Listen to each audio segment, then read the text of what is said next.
For the committee, so I think Dayton passed around for each of the committee members the language that we want to use when we are recommending or making a recommendation on a budget or an agency. So when we entertain motions for that, let's, I led by example and struggled through that yesterday, so we're trying to help everybody with that from a process standpoint as we go forward.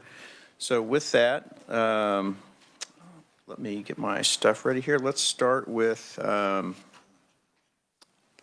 thank you, Dayton. Do I have any bill introductions today?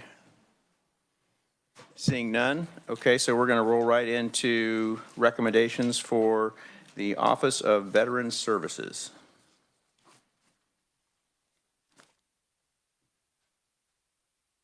Get my paperwork out here. So do I have any recommendations?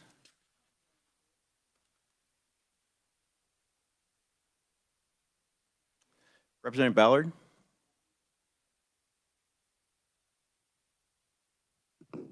Thank you, Mr. Chairman. I move that the Committee on Social Services budget recommend to the House Committee, on Appropriations to adopt.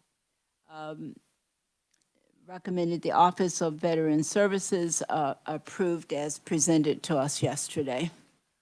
All right, so I have a motion. Any discussion or second? Have a second?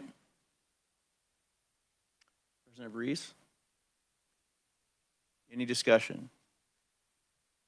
A motion and a second. All those in favor say aye. Aye. All opposed? Okay, recommendation passes. Thank you. Let's move to the next one. Recommendations for the Kansas Board of Nursing. Representative Orpeza.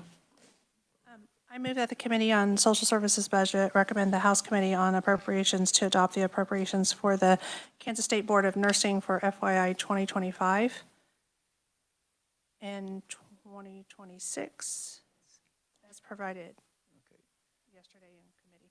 Oh, I'm sorry, 2027. I have a motion from Representative Orpeza. Do I have a second? Second. Representative Ballard. I have a motion and a second. Any discussion? Seeing none, all those in favor say aye. Aye. Aye. Aye. Any nays? All right. The motion carries. Thank you. So, okay, let's move into the next one. It's recommendations for the Kansas Healthcare Stabilization Fund. Do I have any recommendations on this one? Yes, you do, Mr. Chairman. Okay. Representative Ballard? Thank you, Mr. Chairman. I move that the Committee on Social Services budget recommend to the House Committee on Appropriations to adopt the appropriations for the Kansas Healthcare Stabilization Fund. We know it's a fee fund, and we know it's protection of doctors as well as all those that subscribe to it as well. And it would be for FY 25, 26, and FY 27 if needed. All right. Thank you, Representative Ballard. Do I have a second? Representative Reese? Okay, I have a motion and a second. Do I have any discussion? All right. All those in favor say aye. Aye. Any opposed? Looks like the motion carries. Thank you so much. Okay, let's move on to, before we get into budget hearing, just an item of housekeeping. That's the next thing on our agenda. Just projecting the future for the committee's sake. Tomorrow is the first time any of the work that we've done so far goes in front of the Appropriations Committee. So tomorrow morning, I have a report out due on mortuary arts and the Board of Pharmacy. And so just kind of reading the tea leaves, appropriations has been very challenging. They've been very questioning. So it's all in the spirit of making sure that we're spending Kansas taxpayer dollars wisely. So as we do our work, let's just kind of keep those things in mind. What I've noticed is, and for maybe some of the budgets that we've looked at, this isn't as relevant, but they're looking at ending balances carefully as they're presenting budgets. They're looking at any FTE increases, decreases, or change, just trying to understand the logic of it. There was discussion today on performance measures that were used for dollars that are expended, what are the performance measures that those agencies are using. So, and I think Representative Ballard was there, you can attest to that. There was a lot of questions that were and Representative Carpenter were going back and forth. So as we go through our work, kind of keep those things in the back of your mind as we're looking at the next year's budget. So just wanted a little table setting on that as we go forward with our work. So enough of the public. Yes. You mentioned the 2 budgets yesterday, but you didn't say anything about the guardianship program? Oh, well, the only 2 on appropriations for tomorrow are those 2. So there are, we just got the calendar for appropriations today for next week, and there's 4 on the calendar next week. Those are, if I have these correctly, that are on the appropriations calendar: Board of Nursing, Healthcare Stabilization Fund, the Larned State Hospital, and the Osawatomie State Hospital. So what the Appropriations Chair Waymaster just said in a meeting I was in prior to this was, again, we're all working with the compressed and condensed schedule, and they're trying to meter out everything that we're doing and all the budget committees are doing to get them all done and out by the 13th. So it's a kind of a monumental task that's not been done by the legislature before. So that's kind of why we are here, I guess, is the right way to put it. So. Okay, so with that, let's go back to the agenda, and we have the first budget hearing on the Larned State Hospital. And Dayton, you're up first to give us the KLRD background. Dayton? Thank you, Mr. Chair, members of the committee. So give me one moment.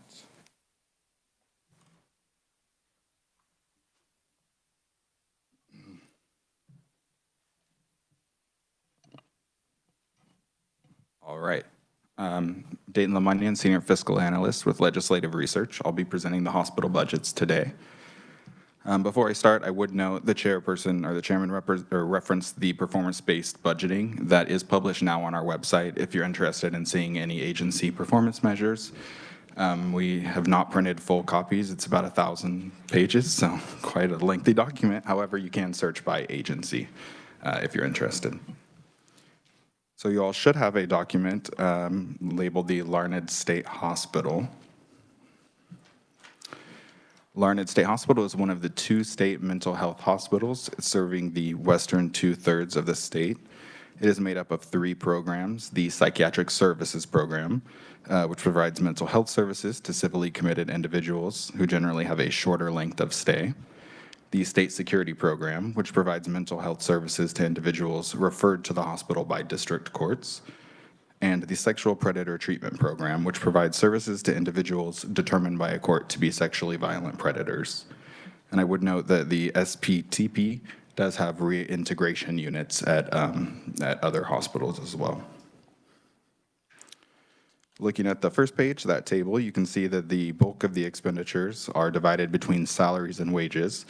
For the hospital's almost 900 FTE positions. And the bulk of the next largest category is contractual services. Looking at the financing, the hospital is primarily funded by the State General Fund. This is in contrast to the hospitals for intellectual disabilities that I'll walk through later. Those receive more of a federal match. The Larned State Hospital does not receive as much federal reimbursement due to their classification as an institute for mental disease. Now getting into the budget on page 2.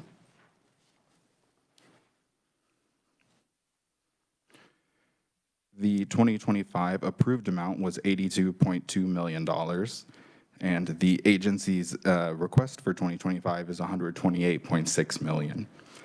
This is an increase of $46.4 million, including $42.1 million State General Fund. Looking at figure 4, item 1 in that table are State General Fund reappropriations. The agency did reappropriate $1.5 million in State General Funds last year, or from unspent funds from last year. The Legislative Budget Committee has deleted 2 categories of those reappropriations for state operations and sexual predator treatment program. Moving to item 3. Dayton, can I ask a question on that? So Sure. when I see the reappropriation of $695,000. Where is that in, I guess, figure 4? Sure. So we're looking at item 1 in figure 4. The 700,000 and the 800,000 are kind of grouped together in that $1.5 million reappropriation. Okay, that explains it. Thank you. Turning to page 3 then to look at item 3, fire services. The revised estimate includes a request to add $825,000 state general fund. This would fund a contract for fire services with the city of Larned. Previously, in fiscal year 2024, the hospital collaborated with the city to restructure fire services for the hospital and for the ks.gov campuses. Previously, the state hospital was responsible for providing fire responses to both the state hospital and the ks.gov campuses. The agency reports has struggled to maintain the necessary training due to vacancy challenges and the cost of properly training officers, as well as purchasing and maintaining gear. To that end, the state hospital, the city, and the ks.gov campus entered into a memorandum of agreement which began July 1, 2024, in which the city would provide services at the two campuses. I would note there that the Legislative Budget Committee did delete that enhancement recommendation. And if you'll turn to the other sheet that you have printed off next to you, this sheet shows the differences between the Legislative Budget Committee recommendation and the governor's recommendation. So if we're looking at item 2 there, add $275,000 to fund the contract. The LBC recommendation there is 0 because they did not recommend funding that. The governor's is $275,000. The governor did recommend funding that in full. And while we're looking at that sheet, if you look to items 3 and 4, the governor did not lapse those reappropriations. Moving back to the budget summary, item 4. The agency's revised estimate includes a request for $2.4 million state general fund and 1 FTE position to open an additional competency unit for the state security program. Historically, the program had 3 competency units for males. However, one of those closed during COVID due to staffing challenges and the pandemic. The funding would cover the hiring of 1 psychiatric medical provider and contract staff to staff the remainder of the unit. The Legislative Budget Committee deleted that recommendation, as did the governor. Moving to item 5. The revised estimate includes a request for $32.7 million state general fund to cover the budget shortfall for agency nursing staff. The agency has an approved budget of $11.6 million for contract staff. The total cost is expected to total $43.8 million. So the addition of 32.7 would cover that shortfall. The Legislative Budget Committee did delete that enhancement request, and the governor did recommend that enhancement request in full. Turning to page 4. The 24/7 pay plan, the revised estimate does include $6.8 million state general fund to provide shift differentials pursuant to the 24/7 pay plan. This funding was transferred from KDADS at the beginning of the fiscal year. Beginning with fiscal year 2025, this funding will become part of the agency's base budget pursuant to last year's appropriations bill, which made the 24/7 shift differentials permanent. So this is not an increase to the overall state budget. When I present the KDADS budget, you'll see an equivalent decrease in that budget. Item 7. The agency's revised estimate includes an increase of $2 million, including $1.8 million for salaries and wages. This is primarily attributable to funding to implement an increase from $3,500 to $10,000 for recruiting and retention bonuses that were approved by last year's legislature. Item 8. The revised estimate includes an increase of $2.5 million, including an SGF decrease of $1.8 million to adjust estimated expenditures for contractual services, primarily due to increased expenditures on contract staff. Number 9. The revised estimate includes a decrease of $249,366 and an SGF decrease of $21,666. as well as an additional 9 FTE positions. These positions were funded by last year's legislature. However, the FTE positions were not added to the count at that time. And I would now stand for questions on 25. Okay, committee, any questions? Representative Carpenter. Thank you very much, Mr. Chairman. So, Dayton, is the nursing staff separate from the other contract labor? Is that why we have two different line items? The 32 million, that's only nurses, and the other one is just other contract staff? Mr. Chair, Representative, I'd have to review the detailed data to see what code that is. However, the contractual services, I would note that increase of 2.5 million is not just for the contract staff. It includes all contractual services shifts. So I'd have to look into that to get more detail. Because at the bottom, and I kind of think what you're thinking, and then I see at the bottom the increase is primarily due to increased expenditures for contract staff. So is it, I just want to know the difference between nurses, if it is nurses, and why it wouldn't be included in the other one. Very good. Thank you. Thank you, Mr. Chairman. Okay, committee, any other questions? There's a lot to unpack in this. I have another fiscal year if you need some time to let it sink in. Give me a minute, if you would. Smoke them if you got them. I need a minute here.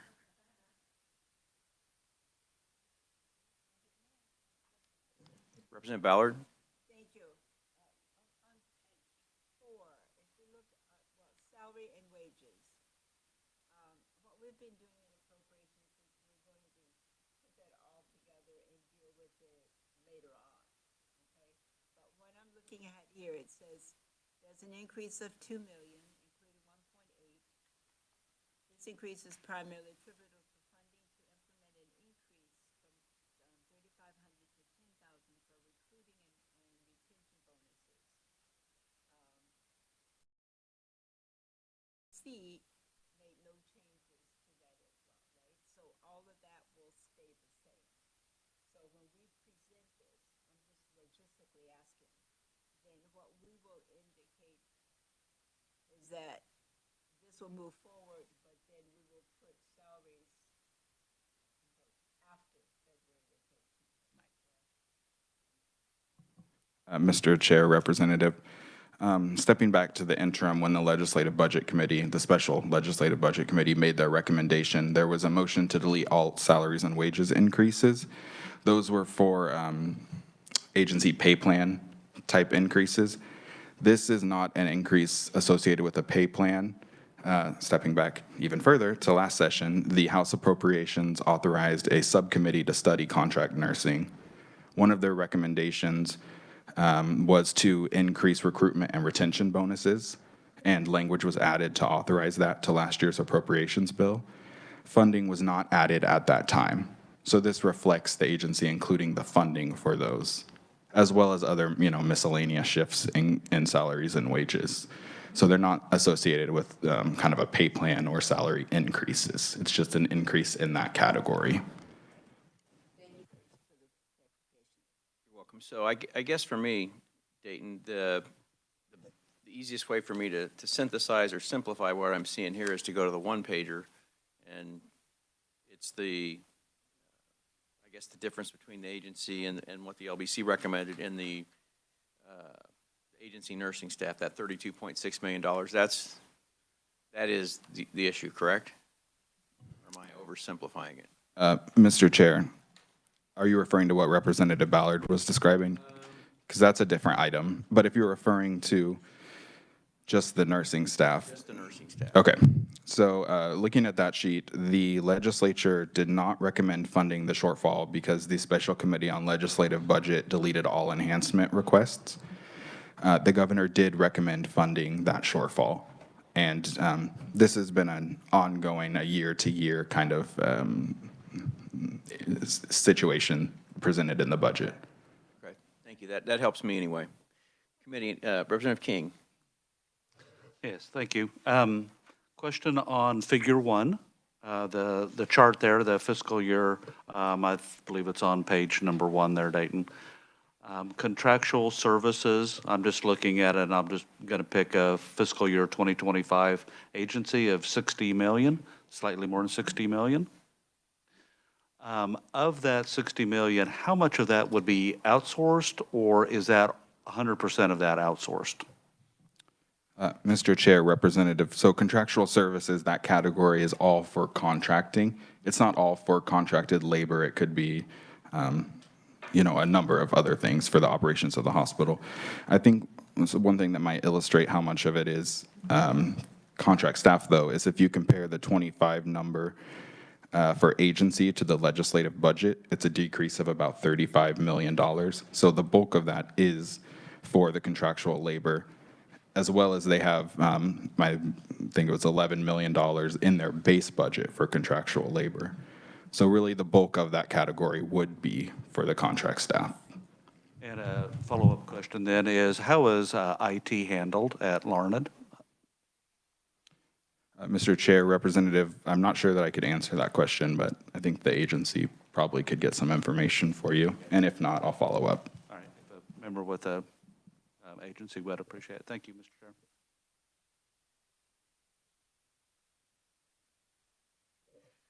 Committee, any other questions? Representative Wilcott. Thank you, Mr. Chair. On page 3, item 5, it talks about the $32 million rough shortfall there. And then one of the lines in there talks about a 69.6% vacancy rate. I don't know, did you touch on kind of that 69.6% vacancy rate? Is that what's factoring into that 32 million? Sure, Mr. Chair, Representative, some background apologies, you know. The Larned State Hospital, particularly for their nursing staff, does have a high vacancy rate that they are supplementing with contract staff to the tune of the $41 million.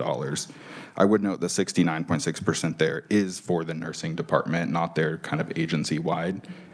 So that is why each year the agency does request contracts, an increase for contract staff. Last year, for example, their estimate was 40.5 million. The year before, 43.1. So yes, you're right that that is that vacancy rate is driving the contract staff expenditures. Okay, committee, any other questions? Okay, Dayton, thank you. All right, we'll turn to page 5 and get into 2026. As you might recall from previous budgets, we compare each year back to the fiscal year 2025 approved, which was the last year approved by last year's legislature. So that was $80.3 million, excluding the reappropriations. The agency request for 2026 is $126.9 million, including $115.4 million state general fund, which is a change from the approved of $46.6 million, including $45 million state general fund. Moving down to item 1. This is the same as the fiscal year 2025 request. However, the agency is only requesting $75,000 to fund its ongoing obligation for the fire services contract. Item 2 for the state security program. The agency's request includes $4.8 million and 1 FTE position to continue that. However, if you compare the amount here to the amount in fiscal year 2025, this is about double. This would fund a full year's cost to operate that unit. I would note on those 2 enhancements, the Legislative Budget Committee did not recommend them. And the governor did recommend the fire services continued obligation, but did not recommend the state security program unit. Turning to page 6. Item 3, agency nursing staff. The agency requests $32.6 million for fiscal year 2026. This would cover that shortfall in their base budget for fiscal year 26. The Legislative Budget Committee did delete this. However, the governor added this to her budget. Item 4, the 24/7 pay plan. The request includes the addition of $6.8 million to continue funding the 24/7 pay plan that was made permanent in last year's budget bill. Item 5, the revised estimate includes a decrease for salaries and wages of $473,000, including a decrease of $758,000 state general fund. The agency does not include funding for those bonuses. It was approved for 1 year only in last year's appropriations bill. Item 6, the revised estimate includes an increase of $3.4 million, including an SGF increase of $1.5 million to adjust estimated expenditures for contractual services, primarily due to increased expenditures on contract staff. And finally, on page 7, the agency's revised estimate includes a decrease of $544,000, including an SGF decrease of $118,000, and an additional 9 FTE positions. Again, these were funded by the legislature, but positions were not added. And I'll now stand for questions on 26. Committee, any questions?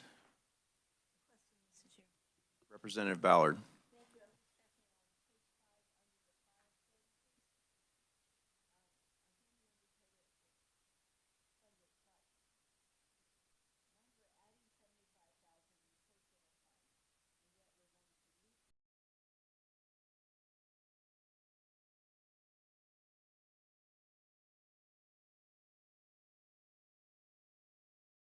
Mr. Chair, Representative, the agency requested in 25 about $275,000 for that initial cost, and then $75,000 ongoing in fiscal year 26.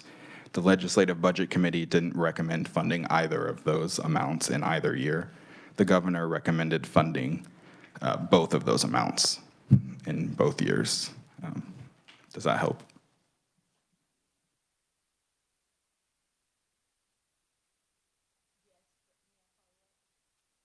Please.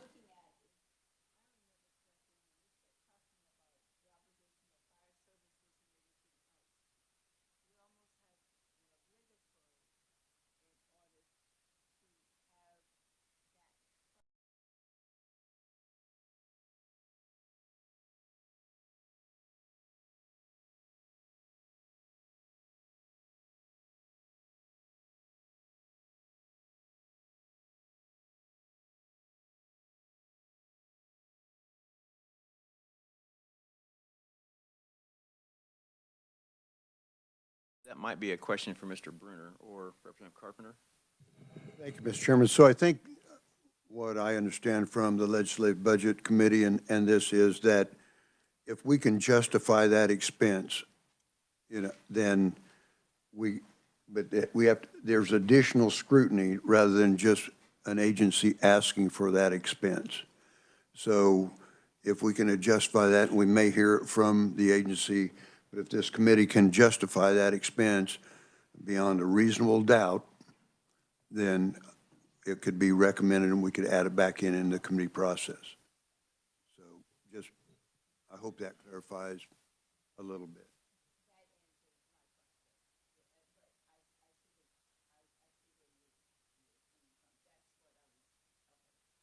Okay, thank you, Representative Ballard. Dayton? Representative Steens? So I'm just trying to understand this a little bit because my eyes glaze over when I look at some of these numbers. So when you're saying that you had these retention bonuses that were raised, right, from 3,500 to 10,000, did we retain some of those employees? Because then it says that we're deleting some of those to revise those salaries, and there's slightly higher vacancy rates. So I'm just trying to understand that terminology. If you could expand on that a little bit. So with those retention bonuses, I'm assuming those are paid over time? Like they wouldn't get all that up front? Mr. At least that's the way I understand it, but maybe you can explain that to me. Thank you. Mr. Chair, Representative, a couple things. First is that the salaries and wages is kind of grouped as the category. So it includes bonuses, benefits, salaries. So when you reference the vacancy rates, that's another factor that impacts this number. So it's not just bonuses.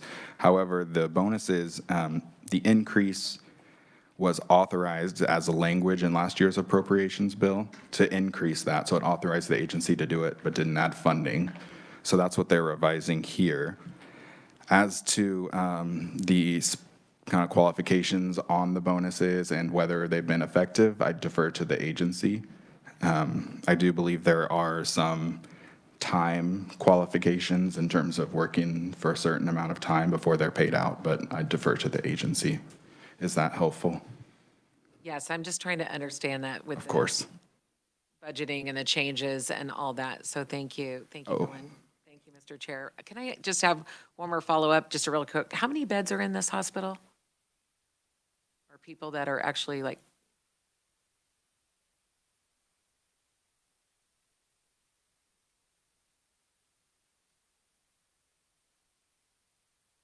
One second, sorry. that's okay.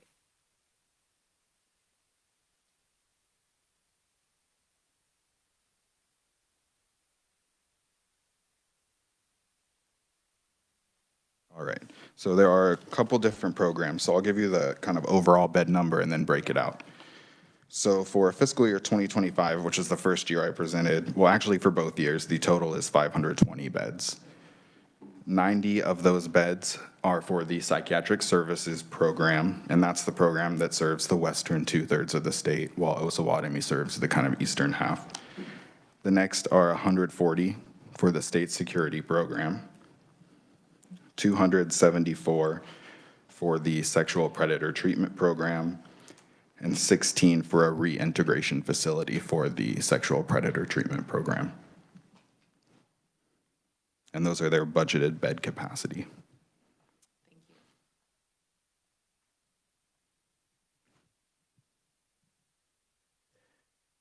Committee, any other questions for Dayton?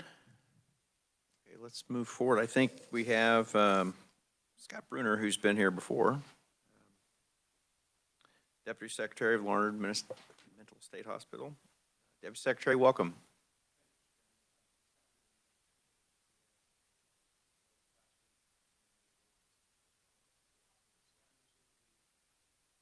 Sorry, do a quick introduction and then turn over the rest of the presentation to Superintendent Dinkle from Larned. We've got all the superintendents here today. They've all got information that they want to share with you and can answer a number of the questions that you've been asking, which are great and right on point. So I'm just going to point you to the slide deck that we sent. The first one is for the 2 mental health hospitals. And Dayton did a great job describing at a high level what the hospitals do. On pages 4 and 5 of that presentation shows the budgeted bed count, our average census, if you want to get to how many patients are actually on the campus on average, positions, and then our vacancy rates to answer some of the questions that you've already started asking. We've got, again, the same information for the IDD hospitals, so when we get to that part of the presentation, know that's in the materials that we've provided, and some of your questions we will have to take back and work with Dayton to get you other answers for, but happy to do that as well in your expedited timeline. Before I turn things over to Superintendent Dinkle, I just wanted to say just one other comment. These 3 individuals that lead these hospitals have been in state government for quite a while. They have, if not the hardest, certainly some of the hardest jobs in state government. They have to run a complicated healthcare facilities. They have a large number of employees. They work with people who are very challenging, have family members who need things and want things from them, and they do it with a lot of grace and skill and talent and expertise. And I know you're going to be impressed to hear from them and have them answer your questions. So with that, Mr. Chairman, I'm available if there are other questions. I may come up and help if they need some backup as well. But for that, for right now, I'll turn the podium over to Dr. Dinkle. Thank you. Dr. Dinkle, Lindsay Dinkle, welcome. Mr. Chairman, committee members. All right, as mentioned by Deputy Bruner, my name is Lindsay Dinkle. I am the superintendent at the Larned State Facility. I'm going to go through the presentation fairly promptly. There's way more information here than what I can try to conceptualize for you, as is the other superintendents when they go through their presentation. So I'm going to try to hit on some of the focus points you all are really questioning and interested in. So just to go back real quick to page 10 of the presentation to highlight those 3 different programs that exist at the LSH hospital. Going back, PSP is that hospital that has individuals that are oftentimes in mental health crisis, so they're coming in for acute stabilization type services. Last year we had a total of 579 patients that admitted in that program for the year, and we discharged a total of 567 patients. So a lot of hard work going on to serve 2/3 of the state of Kansas for those individuals. Unfortunately, we are not able to fill up our full capacity of 90 beds. We currently function at a census of 74 due to some of our staffing challenges, and so we do have to go on wait lists at times for that program. You'll see on page 11, there's a breakdown through different bar graphs. It's going to show you what those wait numbers and what those wait times look like for that program specifically for you to reference. Something I'm really proud of and want to point out with this program in particular is we identified some vulnerabilities within that program on the ATC building that houses them and had to relocate a third of that population. And during 2024, we were able to do some hard work and reduce some of those vulnerable factors we identified with our patients that we were serving and get them back underneath one roof. So everyone is living back under the ATC building, and so services are really fluid, and the continuity of care is looking a lot stronger now that we're able to accomplish that. So that's exciting for us because that just really helps us keep the flow going of getting those individuals in and out of the facility and back to the community providers. 12 is just going to give you a visual of where our clientele is coming from county-wise with PSP. But I'll go ahead and jump over to SSP, that state security program again. That's where the Kansas Code of Criminal Procedures is making referrals to us for competency restoration services, competency evaluation services, treatment in lieu of confinement, lack of mental state, those types of things. That's another program that, if you look on slide 20, has also faced a lot of challenges with our wait list and being able to knock some of those services out. So as of this morning, we were sitting at, let me get my cheat sheet here. We're sitting at 155 males and 28 females that are on our wait list for the SSP program. So we are continuing to try to work and strengthen our clinical staff and our medical staff in those different areas to help get those individuals through and back to oftentimes the jails is where they're coming from. You'll see it's not numbered on my page, but it looks like it would be page 15. You'll see a bar graph representation of the length of time for our females and our males. And although the numbers may not look real pretty as a whole, we do have a downward trend starting to showcase on that male side. Some of that has to do with individuals who've been on our wait list for that program for a long time, finally getting them admitted and getting those length of time wait out of our averages, but nonetheless, we've seen some improvement with that through use of mobile competency, which I'm going to talk about in just a little bit. 16, again, another visual to show you where our individuals are coming from for that SSP program, and that program does serve the entire state, so everyone goes through us. Third program, that sexual predator treatment program, where they're civilly committed after being deemed sexually violent predators. That program sits at around 284 residents overall. 238 of those individuals are currently in the inpatient portion. And if you look at slide 18, you'll also see the breakdown of the census for not only our inpatient, but also our numbers that we're seeing with our reintegration facilities for that program, as well as our conditional release individuals who are actually living out in the communities. And then to the very right, you'll see the total discharges we have had from that program as well. So quick screenshots of the programs, but I really want to get into page 19 where we start talking about some of those recruiting and retention aspects. LSH last year had a total of 538 individuals that applied for FTE positions, and of that, pardon me, I didn't go to school for math. That should see 158. I looked at it a million times. 158 of those individuals were hired for full-time employment roles. And you'll see some examples and rationales of why we wouldn't hire them. Later on the slide, it kind of mentions how the unemployment rate and the geographical location and all of those are definitely issues that we face, but we really do process and go through a lot of applicants to try to pull in and bring in people that we think we can make a part of our team. I wanted to point you just specifically to this hiring tracker just to kind of show you what the FTE hiring has looked like in the last few years. You can see last year we actually had a nice little jump. I mean, we went to 74 individuals we were able to bring in as MHEDs, so our direct care non-licensed staff. For RN specifically, looked a lot better last year, 13 compared to the last year, only bringing in 1 person or 8 individuals for that. We took a little bit of a dip in the security, but jumped back up with other positions hitting 41. So I just thought that was important to kind of highlight to you what we are able to bring in across the hospital as far as state employment with security, nursing, and then the other areas.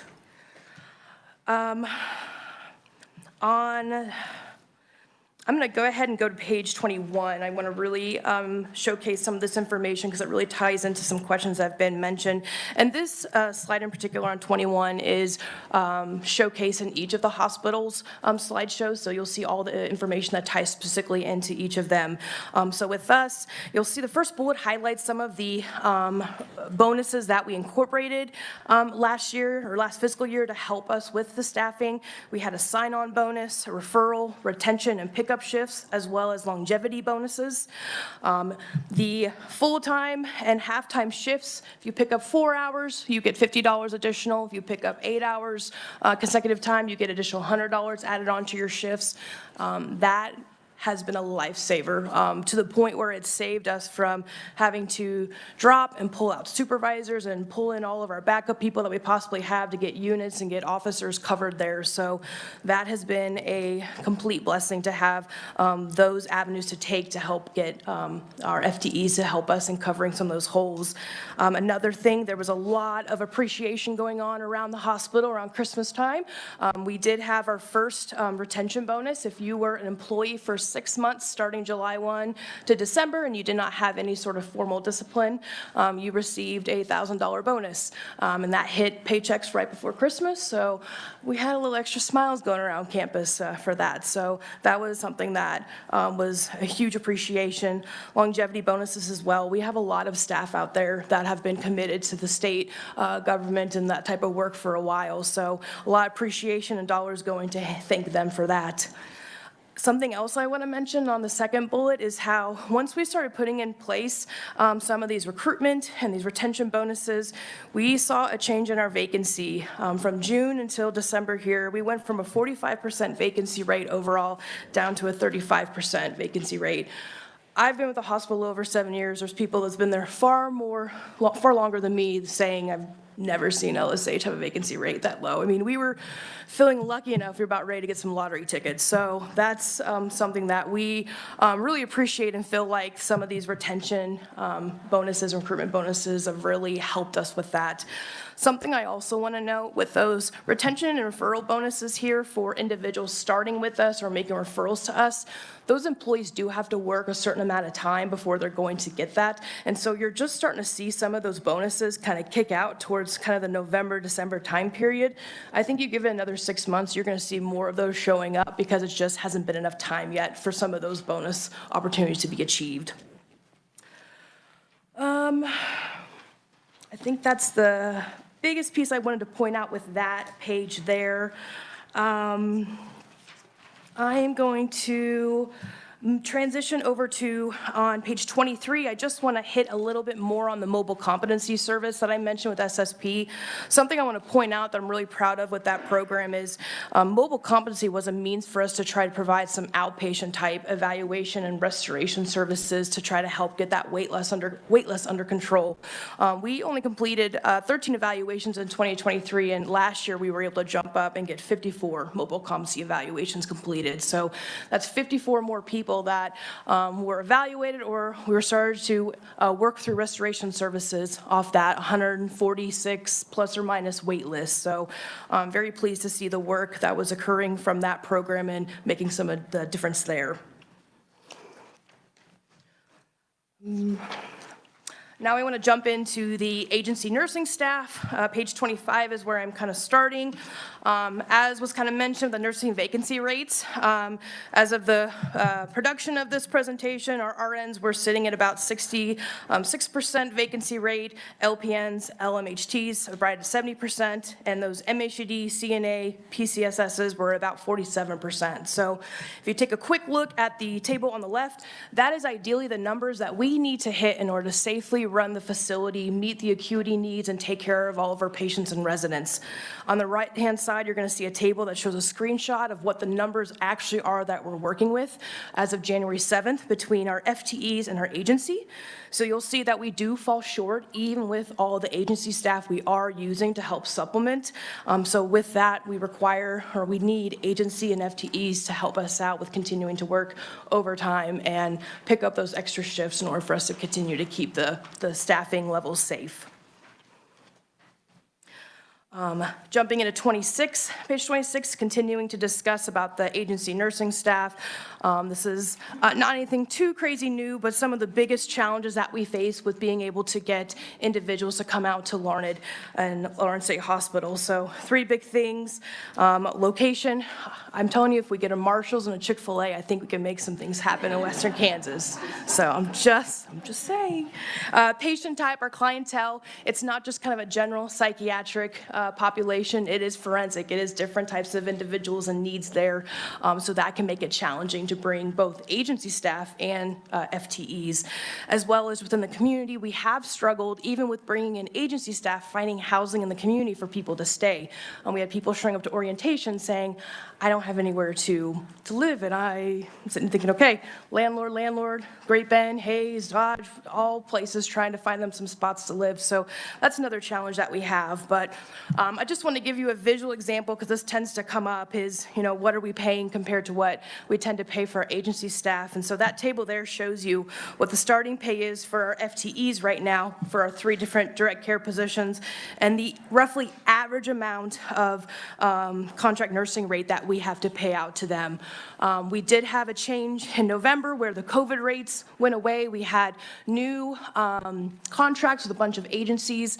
And so we went through, we divvied out all the amount of pay that everyone was charging, and we kind of set an internal limit of what we felt we could manage. And we tried not to go over that in order to make sure that we're financially responsible, but also being able to effectively cover the care of the patients and residents. But that kind of gives you an idea of the difference and why those numbers look as scary as they do.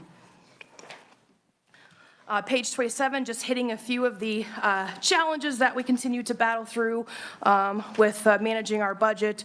We do have a $2.50 differential pay we continue to cover.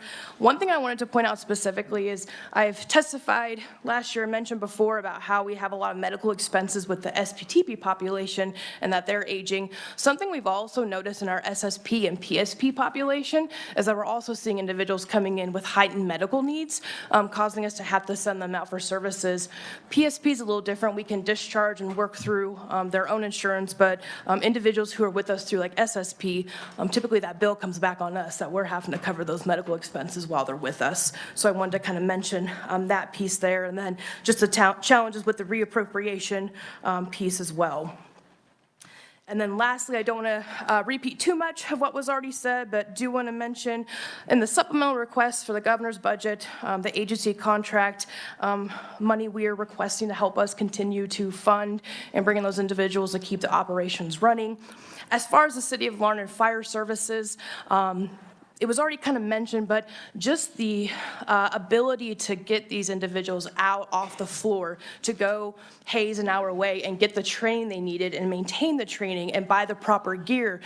If fully staffed, the Safety and Security Department has over 90 officers in it, and full bunker gear is thousands and thousands of dollars, and we have turnover and we're constantly rehiring, and so that 275 breaks even pretty darn quickly, as well as the 75,000 we've requested in the enhancements to continue to maintain that agreement with the fire department. And so they've graciously agreed to take on and maintain that primary responsibility for us and have trained firefighters to come out, and also they have an actual location and a space on our facility where their fire truck is housed, and they come out and they do trainings, and they're trained and prepared and aware of our buildings and our spaces and being able to respond to that stuff. So that agreement being reached was another really big success for us of providing, honestly, relief to our officers, but also, in my opinion, really enhancing that comfort of having good fire safety available for KDOC and LSH.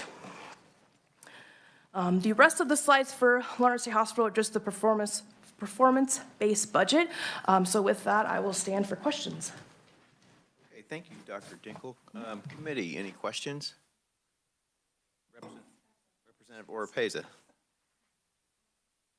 Thank you for your presentation and briefly going over it. I just want to make a point of clarification. When you were talking about the agency nurses, the difference in price, that's not what actually goes to the nurse. That is not what actually goes to the nurse. That is just the amount that we pay out. We don't technically know the exact amount of what each of those individuals is making or taking home, but that is what we pay for them.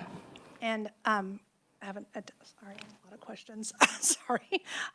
Additional question is, I would like for you to clarify why it's so hard to have nursing in this type of population. With the forensic type of population, you have individuals have a little bit different type of mental health diagnosis. So a lot of times we have some of those personality disorders, narcissism, antisocial. We've also got like things like bipolar, schizophrenia, different types of psychosis occurring. Those often result in individuals of having very unpredictable behaviors, physical aggression, verbal aggression, and individuals that sometimes you really can't de-escalate and calm down to keep safe until you go hands-on and you're able to somehow chemically be able to, alleviate some of those responses. And so, that is an exceptionally challenging population to work with, knowing that there's risk of, physical, emotional, verbal harm to not only the person themselves in the crisis, but also the staff that are trying to manage it and the patients and residents that are also in the area. So that's a major piece there. Committee, Representative Reese. Thank you so much for your presentation. Do you happen to know what the average apartment rental is out there? Well, I don't know the average. I will tell you, we may have some gouging going on a little bit. I know we've had to work with some of our contract staff that have come and said we would love to continue to extend our contract with you, but we can't afford to live in your area. I'm trying to think. Yeah, I don't know an exact amount of what they're kind of running per bedroom, but I do think it's above what really the market would suggest you charge, because they're sometimes the situation's being taken advantage of a little bit. Yeah, gosh, okay. And one more question, Mr. Chair. Looking at some of your staff, I know in the past I think you talked a little bit about what you've been able to do with staff, like with bonuses and things like that, but also being able to help them get further education, so you kind of grow your own staff. And are you continuing to do that? And We have an endowment committee. They help sponsor scholarships for individuals to be able to go and pursue higher education. We definitely support also a flexible schedule, so then people want to go back to school. That was something that was mentioned kind of in the recruitment piece, where we try to work with people on temp. I have full-time officers, law enforcement officers in the community that, hey, they have some downtime, so they wouldn't mind having a part-time job. I bring them on and let them, work and continue to build their skills and their experience with things. MHDs who are going to school to become LPNs and RNs, we've worked with them to allow them to be able to go through that school process while keeping them and knowing that eventually they'll hopefully come back and be a licensed staff for us. So we definitely try to promote, accommodate, and encourage individuals to have that growth within the hospital. and I have just one more statement. Thank you, Mr. Chair. Several years ago, I'd heard about University of Kansas helping their custodial staff get GEDs, in the hopes of them, then they, might go and pursue, CNA or, things like that. And I thought I think that's pretty creative, doing that. Absolutely. Yeah, absolutely. Thank you. Thank you. Okay, Representative Steens? Thank you, Mr. Chair, and thank you so much for your presentation, Dr. Dinkle. I had just a really quick follow-up. It was kind of along the lines of with your staff. Do they go through special training? Because I can only imagine, how difficult and challenging and on all levels it is to, work with people, obviously, with lots of mental disabilities and all sorts of other things. So, when you were talking about staff turnover and things like that, and obviously all the agency staff that you have to contract, and I looked up Larned to see where it is, and yeah, it's kind Beautiful, of isn't it? We'll find a place for you. Honestly, I didn't know where it was, but, so I'm sure that is a challenge, right? To get people in, like you mentioned, housing and things like that. So, but as far as like retaining, because I'm sure continuity is important, right? When you're working with those clients. And 100%. obviously, the burnout rate is probably high as well.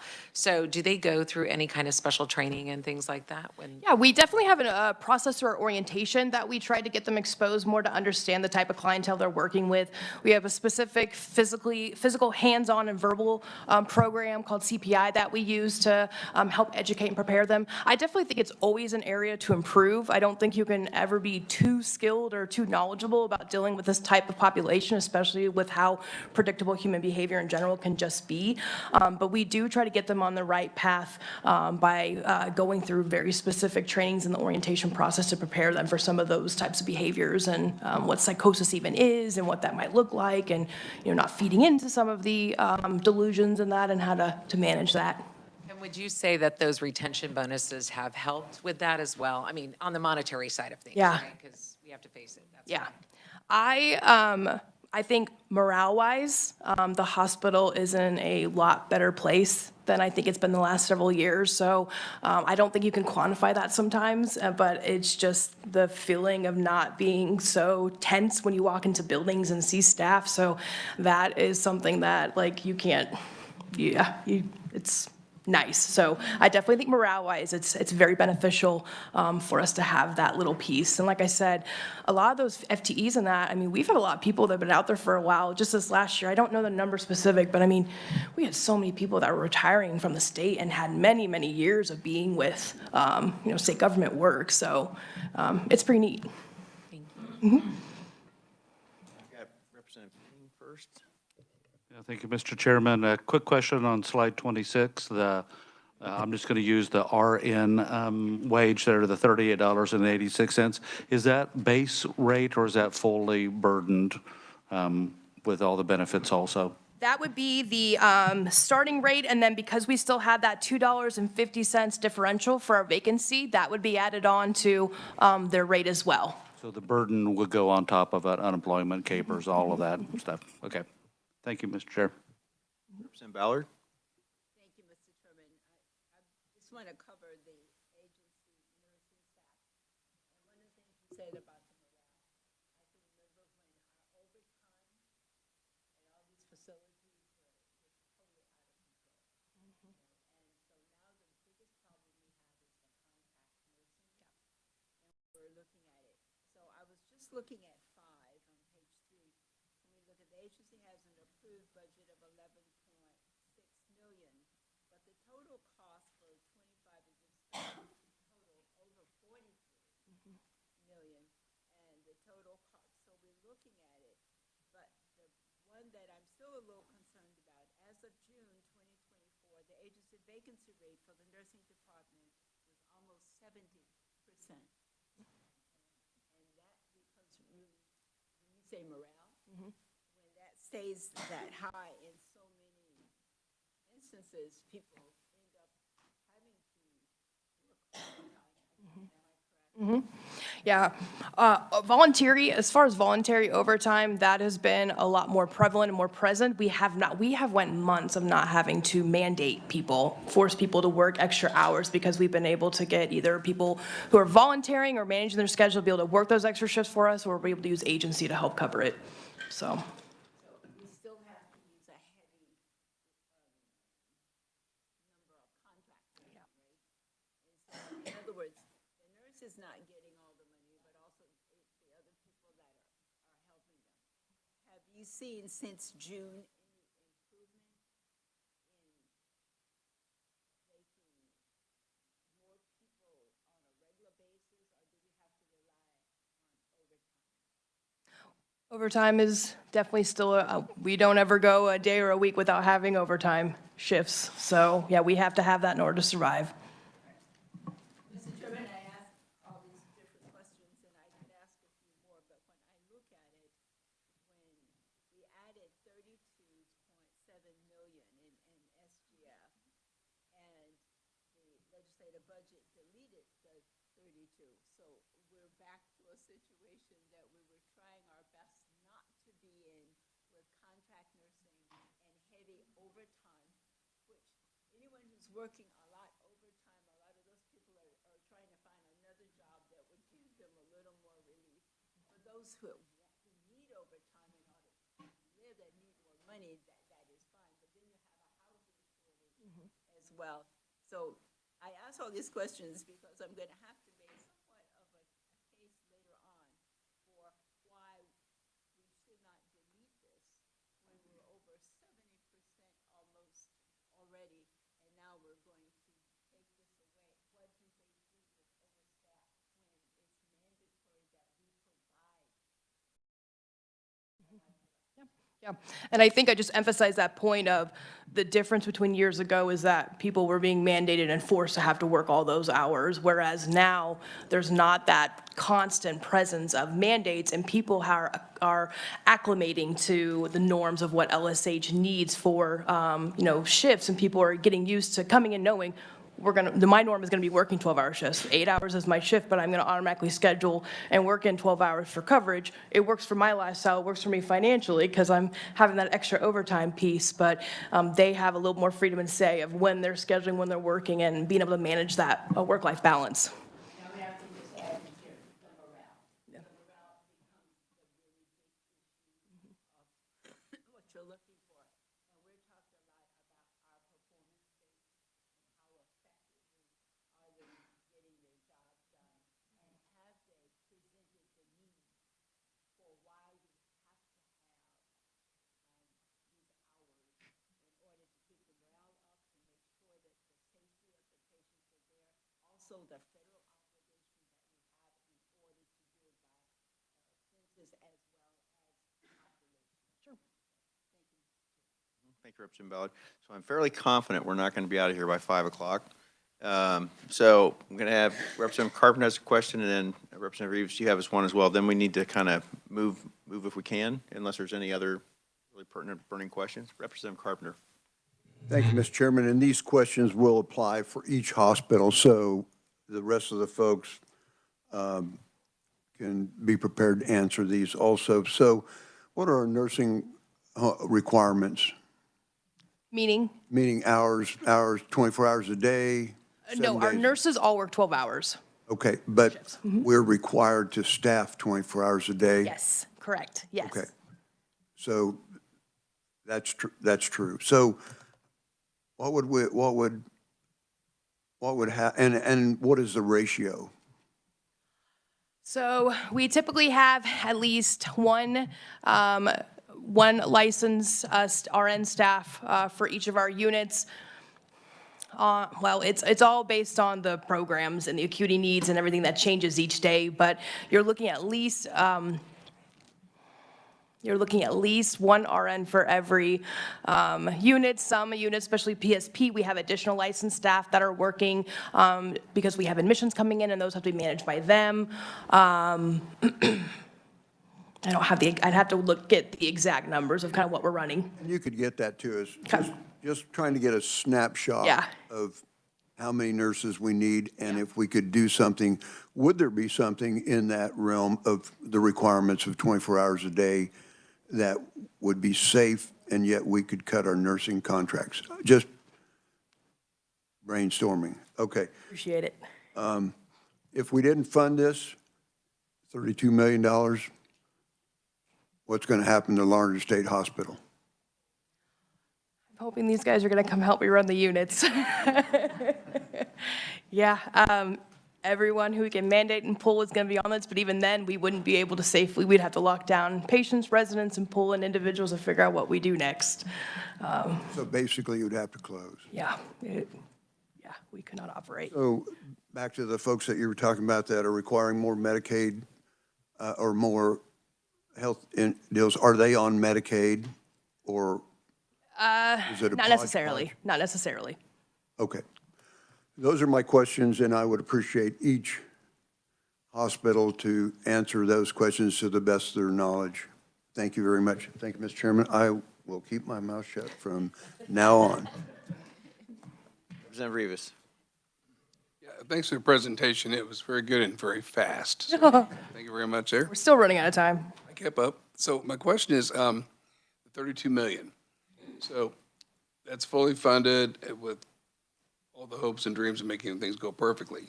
So give some thought to what if it was funded, say, at 70% of that this year, and with the hopes of getting less agency and more full-time employees. So is that possible to kind of meter that and phase it over a couple of years, or is it just kind of like we need the whole thing or we can't operate?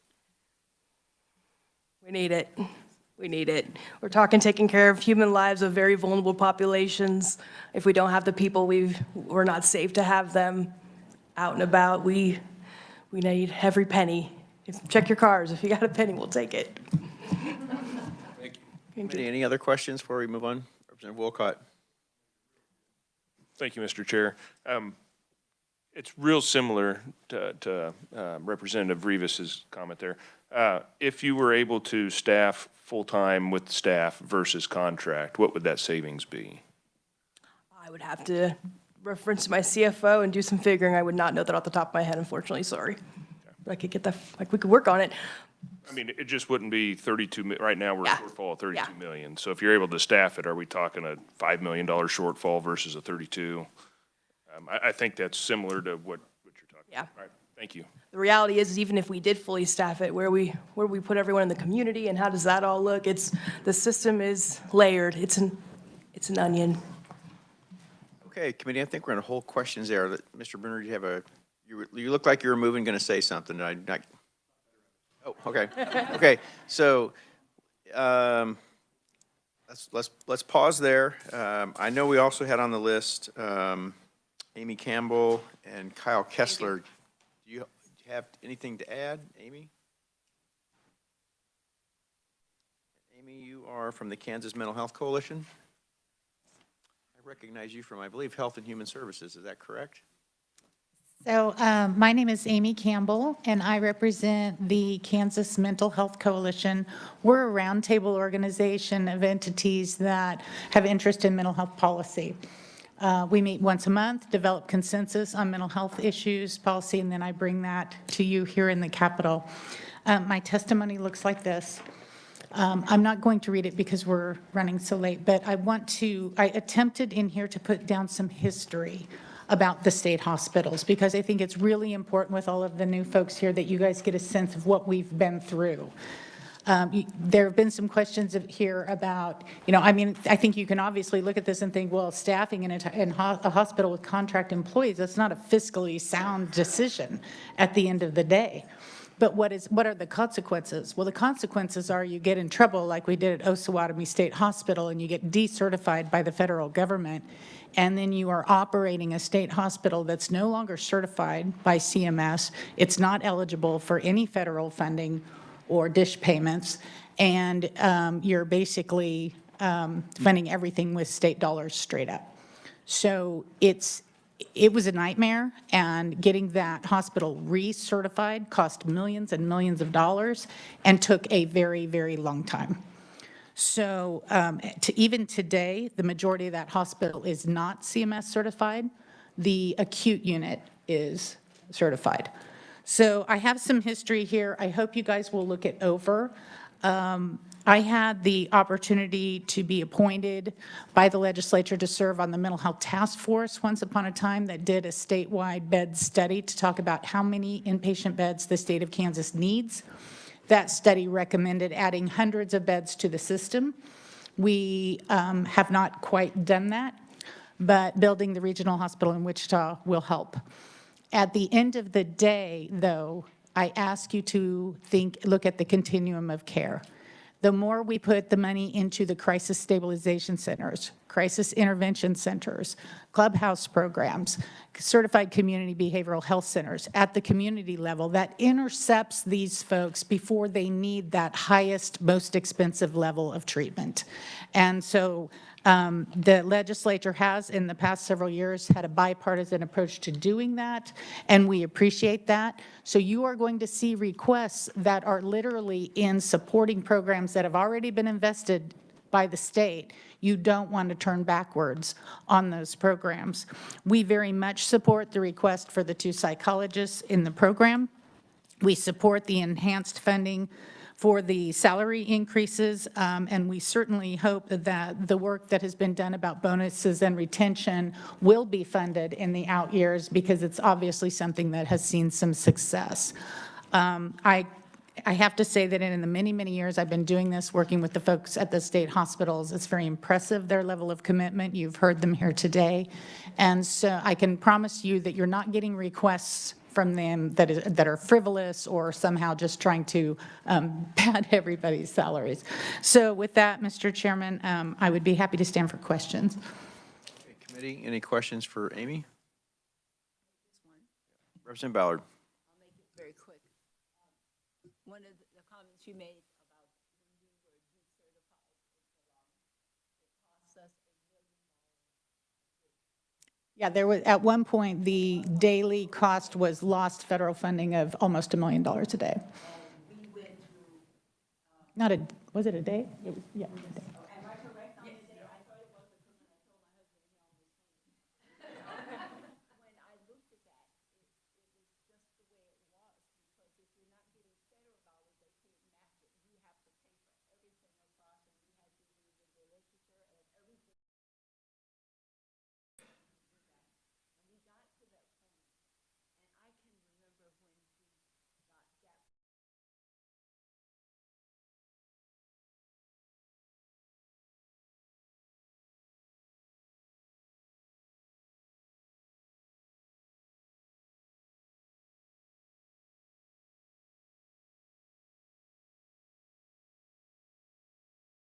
Well, and I hope that all of you will have an opportunity to visit with your local law enforcement, your local hospitals, your local folks who struggle to deal with individuals that need to be admitted into a state psychiatric hospital when there isn't a bed available, and what a very unjust situation and unsafe situation that becomes as well.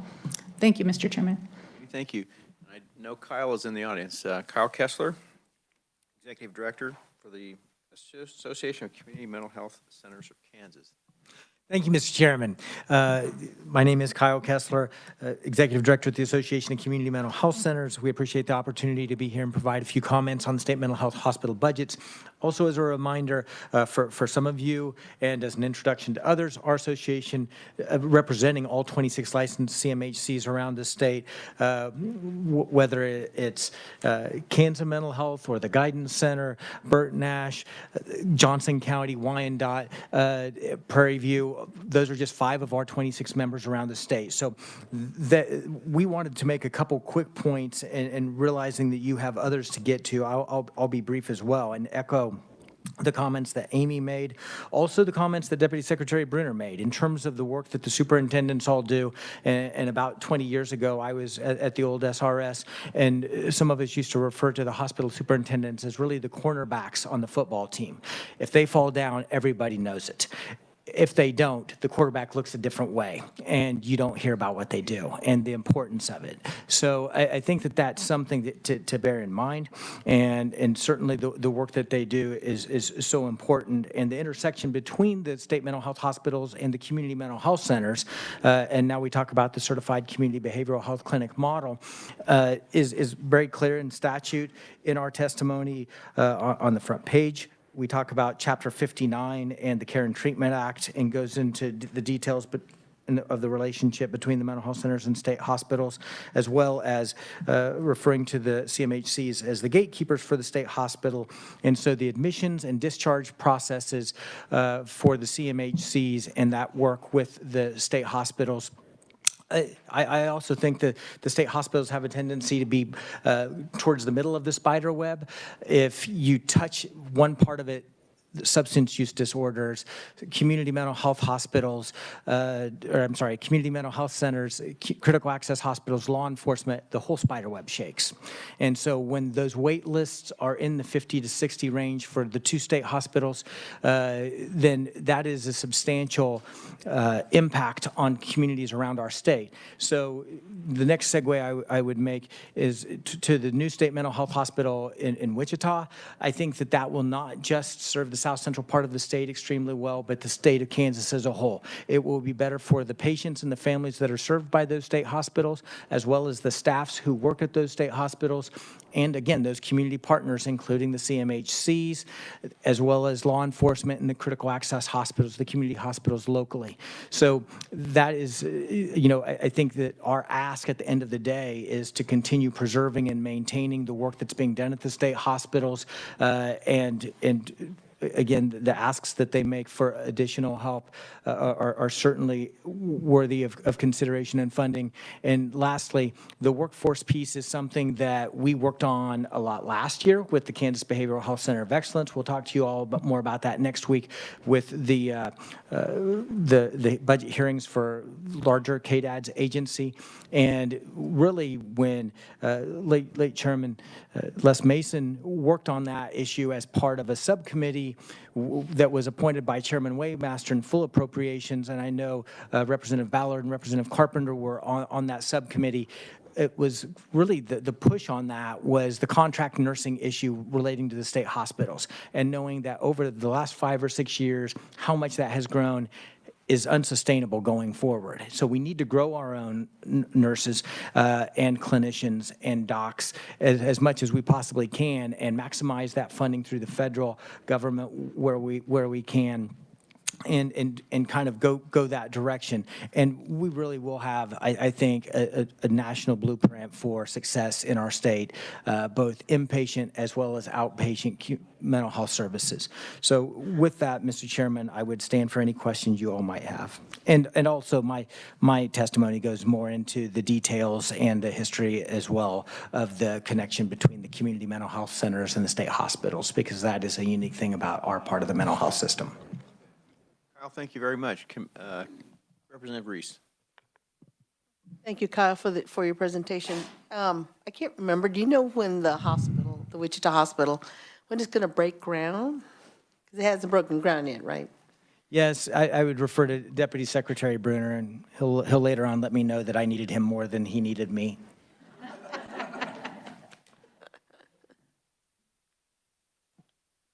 Scott Bruner. I forgot my name for a second with that introduction. We're going to break ground next month. We're going to be open for patients, admitting first patient January 2027. Thank you. I think that's just the point, because I think sometimes staff, administrators, hospital administrators, they're like, we can see the light at the end of the tunnel. There's, some help is coming in 2027. Thank you. Any further questions for Kyle? Okay, I think that closes us out for the Larned Hospital, and so. And Mr. Chairman, if I may, I would say our comments are applicable to both state hospitals, so you don't need to hear from me a second time. Darn. I know you're. I think Amy's waving. Oh. I said ditto. Oh, okay. Thank you so much. Okay, so with that, we're going to move on to the Osawatomie Mental Hospital. Dayton's up first. Thank you, Mr. Chair, members of the committee. Should have a budget summary document labeled Osawatomie State Hospital. Osawatomie is the other state mental health hospital counterpart to Larned. It serves the eastern third of the state. Osawatomie, as was mentioned, was decertified a number of years ago from the Federal Centers for Medicare and Medicaid Services.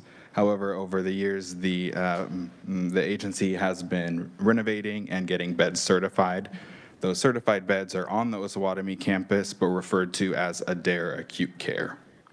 The campus also houses the MICO House, which is a reintegration unit from the Sexual Predator Treatment Program that is housed on Larned campus.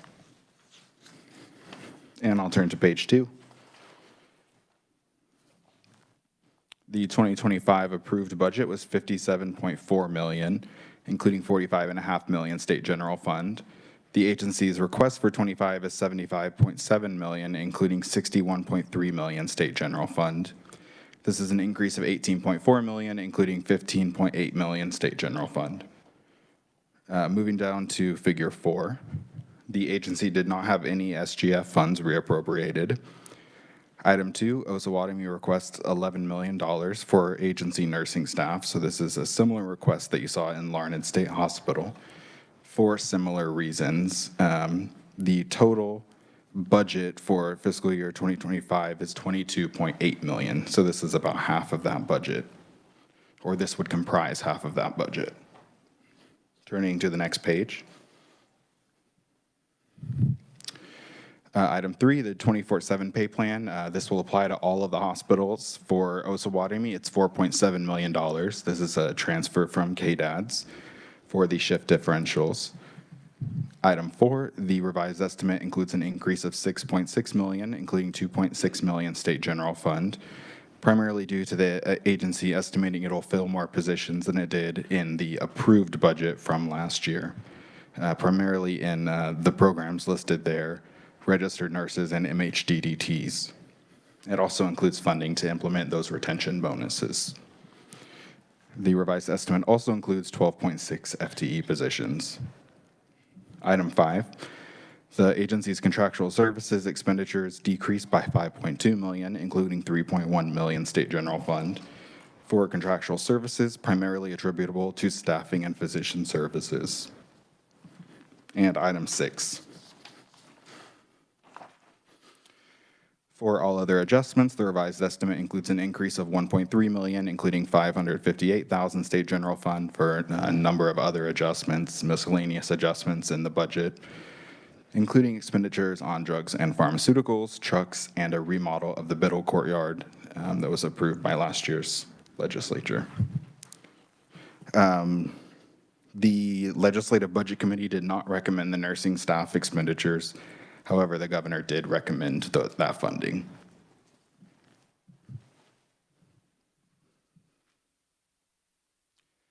I'll stand for questions on 25. Committee, any questions for Dayton? Okay, seeing none.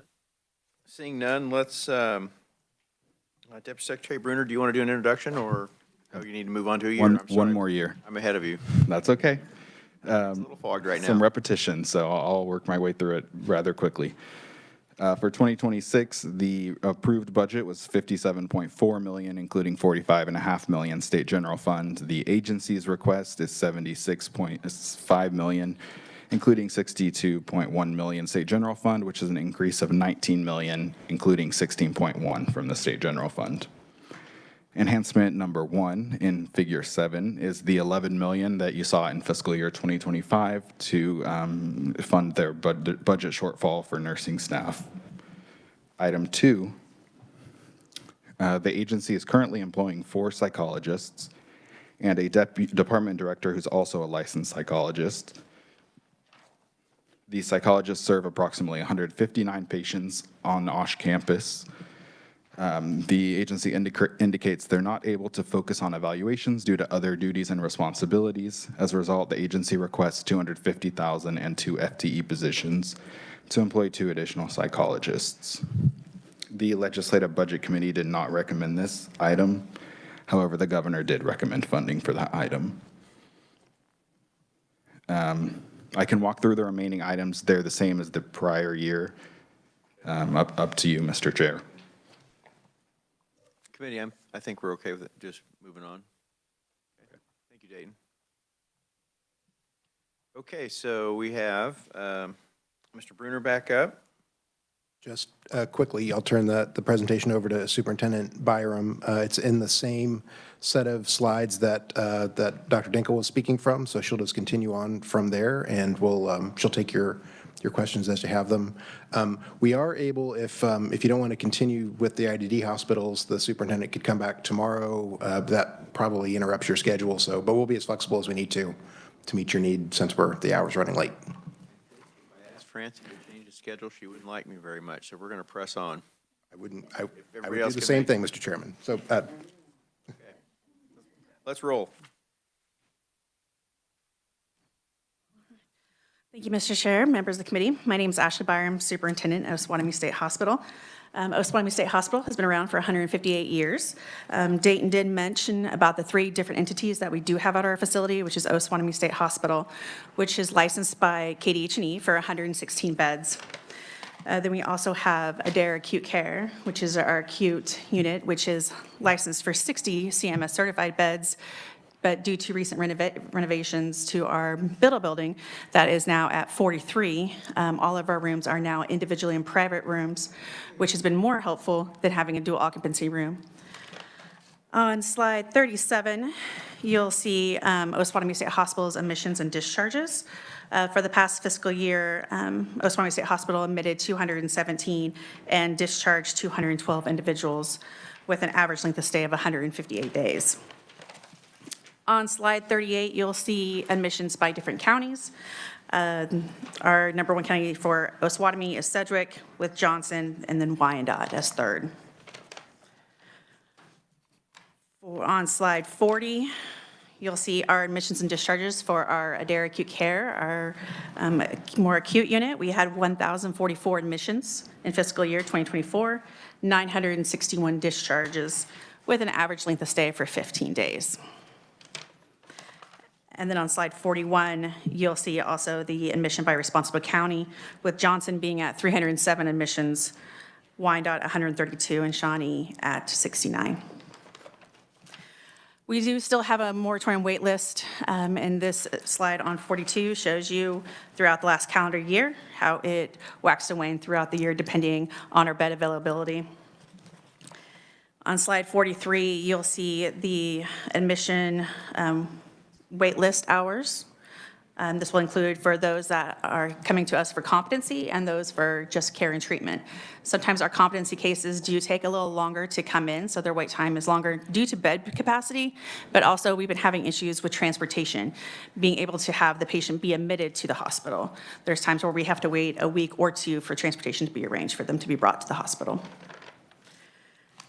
Some things that we've been really focusing this past year are safety, community services, being more involved in our community, recruitment, retention.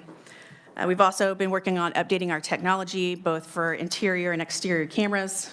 We had a very outdated intercom system, which we're also working on putting in at this moment.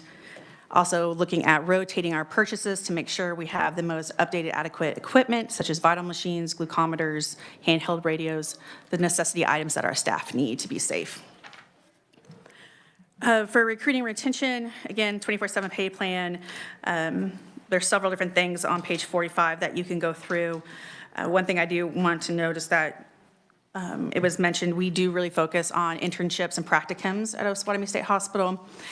We have 5 different contracts with different universities for nursing clinical students. In 2024, we had 156 nursing students that came through the nursing clinical program. And we were able to actually recruit a couple of those students that came on as state nursing. We also work with KU School of Social Work, Welfare for social work students, and also Kansas City University for licensed master psychologist. And we just actually hired one of our students on as a clinical therapist. Page 46, Dr. Dinkle mentioned this in regards to the bonuses that we did pay out. So these are for Osawatomie State Hospital. Prior to implementing this in June, our vacancy rate was at 39%. After implementing this, we went to 32.6 vacancy rate. As of today, we are at 31.8% vacancy rate. This has been very beneficial for our staff. We also have pickup shift bonuses. If we do have a vacant shift, we will post it for state employees to pick up. They will receive an extra $100 if they pick up. If they pick up half the shift, they'll receive an extra $50. You also see those numbers on how many staff picked up those full shifts and those half shifts. This has been very instrumental in being able to reduce those agency costs, but also to provide our state with some additional overtime. It's gotten to the point where now we have some agency nursing staff that have rolled over to be state employees because we were cutting their shifts and they were holding out for that extra overtime shifts. Getting some retention, we're doing employee appreciation, focusing on that, employee training and communication amongst the hospital. On slide 48, I want to make sure that everyone has time to review that. This is our agency analysis that we've put in for 2024. Our weekly average amount for agency nursing prior to implementing the bonuses was $355,000 a week. Since implementing the bonuses for the past month, our weekly average has gone down to $277,000 per week. As of prior to the bonuses, we had about between 108 and 103 agency nursing staff that include RNs, LPNs, LMHTs, and our techs. As of today, we're at 77. So that has significantly decreased. Our security staff are really focusing on different security enhancements, updating different patrol zones, working on fire drills, and also evaluating our patient courtyards to make sure that they're safe for all patients. Some recent remodel, we had the Biddle remodel for East and West Biddle, which I know some of you guys were able to come visit, so I appreciate that. Having those single rooms really has brought our acuity down in that building, and staff are feeling more welcoming in that. It's a more therapeutic environment. We've also been able to do some other projects on page 50 that you'll be able to see to make our environment better.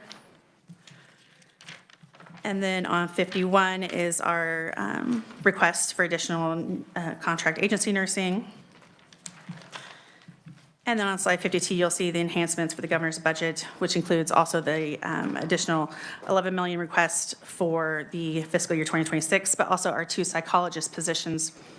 This is in hopes in bringing on those 2 different psychologists will help decrease that wait list for our competency beds, because we'll be able to bring individuals in, they'll be able to be assessed and evaluated sooner and get that returned back to the court, so then they can continue their legal obligations. And with that, I'll stay for questions. Thank you, Ashley. Committee, any questions? Angela, or pardon me. Sorry, Representative I'll be Steens. brief. I just had a really quick question. I know we were talking about growing our own nurses, right, and some of that staff, and then all the schools that we recruit here in the state. I'm assuming, and maybe I'm making an assumption, but here obviously, but do you also recruit outside of the state as much as possible? Like, do we have things to try to bring people here to Kansas? I mean, we do a lot of different recruitment in regards to putting stuff out on social platforms, on Facebook, LinkedIn, wherever we can. We have our other staff, our HR departments going out and about, doing just a lot of verbal sharing. We also do, through the state, have different nursing programs and scholarships, and we've really been trying to advertise that because we felt like we had not been advertising that as much as we should.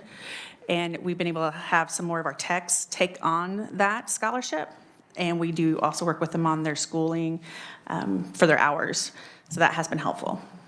Yeah, well, I mean, obviously, like you said, it's just getting people in and keeping those people, and the retention bonuses seem to have helped a lot. So I know you guys are really making a big effort. So thank you. Thank you. Okay, Representative Ballard.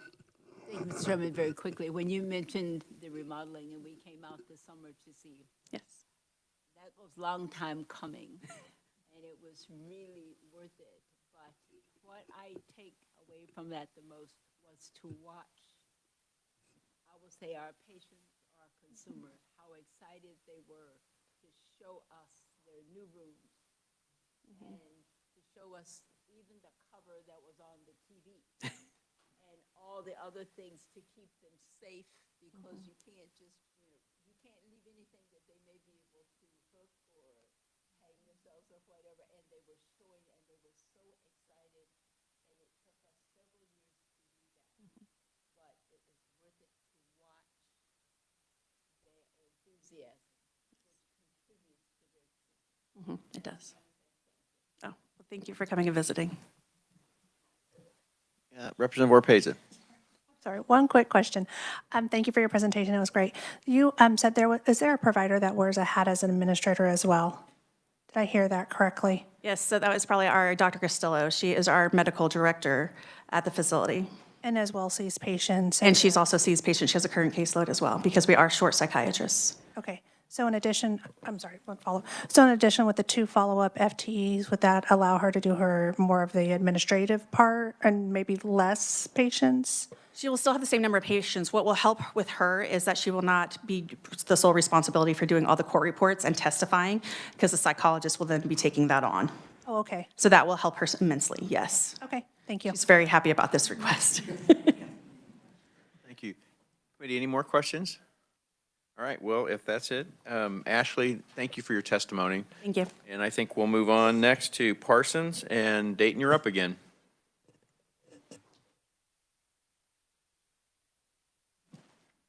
Thank you, Mr. Chair. The next budget is Parsons State Hospital and Training Center.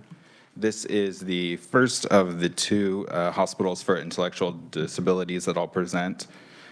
Just at the outset, I'll note, looking at the figure 1 on the first page, that there is a larger amount of federal Title 19 funding. This is not one of those institutes for mental diseases, so it does receive a larger contribution from the federal government, and you'll see the bulk of the expenditures are in salaries and wages for this hospital.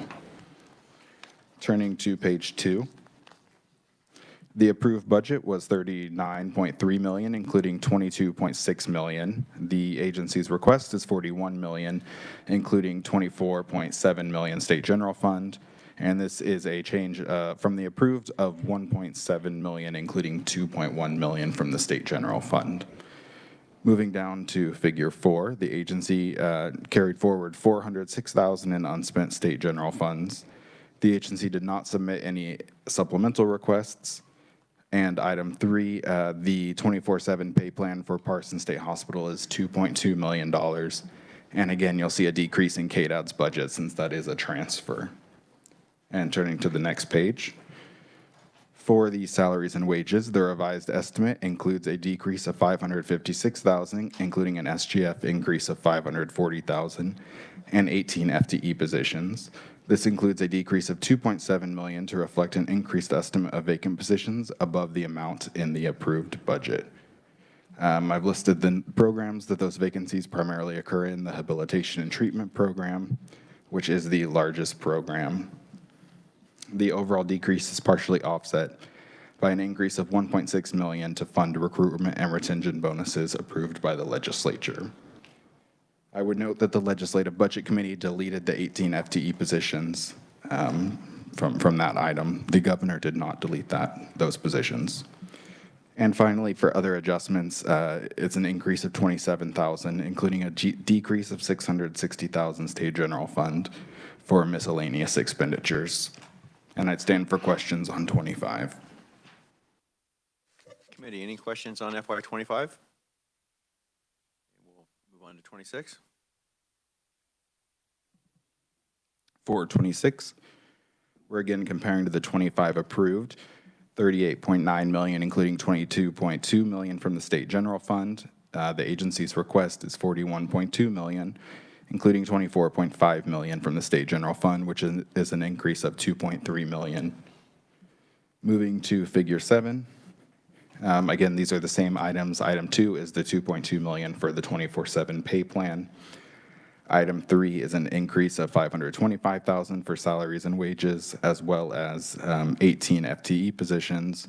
And again, the Legislative Budget Committee did delete those FTE positions, and the governor did not.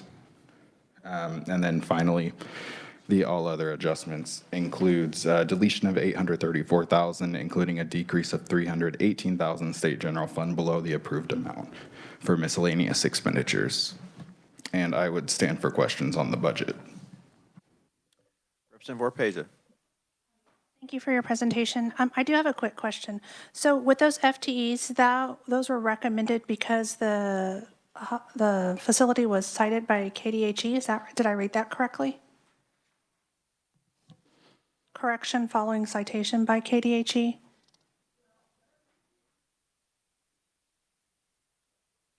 That's the next budget that I'll be presenting. Oh, I'm sorry. On the wrong budget. I apologize. Thank you. Committee, any other questions for Dayton? Okay, barring none, let's move to Mr. Bruner.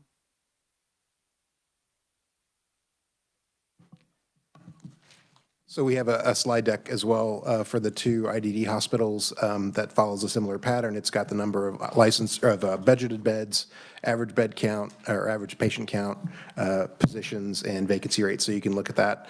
You've only got one superintendent to hear from to get through both Parsons and KNI, and we can talk more about that if you have questions. But I'll have Dr. Dixon come up and present about Parsons. Thank you. Thank you, Mr. Chair, members of the committee. I'm Mike Dixon. I'm the acting superintendent at KNI, which will be next, but I'm the permanent superintendent at Parsons State Hospital. So Parsons has 144 individuals as of today. The age range is 12 to 77, 12 under the age of 18, and 15 over 65. The rest just fall in the middle. Slide 21, we're not at the beginning of the slide deck, we're towards the end. Slide 21 is a depiction of how many people we admit and discharge a year. We have a pretty active hospital. We bring people in and get them out. Parsons is really the opposite of K&I. K&I is very medically fragile. Parsons is really the safety net for the state of Kansas. Anybody that's really aggressive or has psychiatric issues come into Parsons for us to try to stabilize them. 88% of our individuals at Parsons are duly diagnosed. They do have some mental health diagnosis as well as intellectual disability. And 75% of the total population meet the criteria for a serious mental health condition. Our individuals, looking at the past calendar year, our individuals who have engaged in physical aggression is 88%, 72% engaged in some sort of property destruction, and 72% engaged in self-injury. Percentage of individuals on increased supervision, meaning our staff have to know where they are, 97% are on some realm of that continuum. 8% are on one-on-one. That means that they actually come out of the count. And the staff is assigned only to them, and staff have to be with them at all times. They don't have any other duties except supervising that one individual. 60% have to have their own room for behavioral issues. The next graph on 25 goes back to 2012, the amount of people that we've admitted that had some involvement with the police department. Our two really newest initiatives, and I'll have this same slide when we get to K&I, is trauma-informed care and UKURU. Trauma-informed care is just really recognizing that everybody experiences some form of trauma, and the way you approach them really could trigger them. UKURU is really new. It's not fully implemented at either hospital yet, but it is the first national restraint-free crisis intervention program. It's actually different pads that you utilize prior to putting them in a physical hold. We only have 1 month of data at Parsons, and we've seen you have to really want to see it, but we have seen a little bit of a reduction in restraint times at Parsons.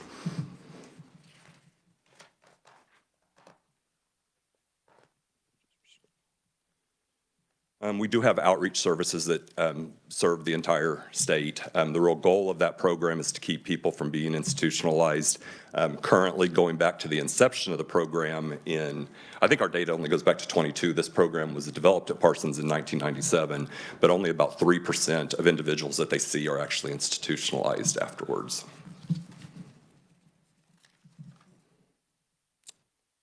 Slide 28 shows you their referrals and consults. We currently have a waiting list. Last year, we received money to double the size of the team, and we're still in the process of filling those positions, but we currently have a wait list of 72, which is down because there was a time that we were around 85 to 100 of people waiting on services. The next couple slides are our vocational services at Parsons. I won't go through those, but roughly about 90% of our population does some type of vocational work, and we have lots of different vocational sites for them to go to. We have a really active advocacy group that is ran by our individuals who live at Parsons. They elect a president, vice president, treasurer. The next couple slides, 33 and 34, is our recruitment and retention initiatives. These look really similar for all the different hospitals because all the superintendents talk and we share what we're doing. Next slide, 35, which Dr. Dinkle and Ashley went over. Same slide for Parsons. We have seen a reduction from 25.7 vacancy rate at Parsons to 24.5 as of today. And with that, I will stand for questions. Committee, any questions for Mr. Dixon?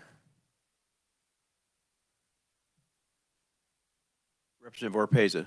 I have a quick question. So on the budget, when they have the deletion of that area, how would that impact you? I have to be real honest with you. I'm not sure what those 18 positions are. So, Dayton.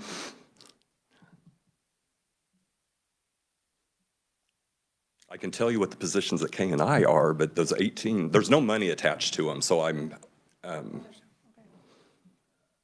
Mr. Chair, Representative, so my understanding is that those were approved via, I think, the Department of Administration has authority to approve new FTE positions, so it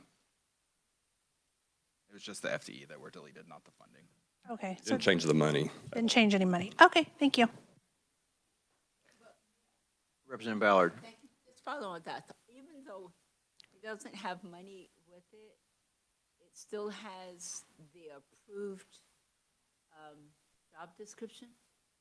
I'm not sure what those 18 positions are. Our account didn't change, our money didn't change. I'm not 100% sure what that is. Mr. Chairman, we need to check that out because that's one of the things that will get us on performance when we present this budget, because they'll see 18 positions. We will certainly do that. And they will get us on that, and we saw what happened to people today, so let's make sure we're ahead of that. Good, that's a good call. So Parsons did add on the slide that we all presented about bonuses paid out. Parsons did add 6 positions since June, but it's not included in that 18. Okay,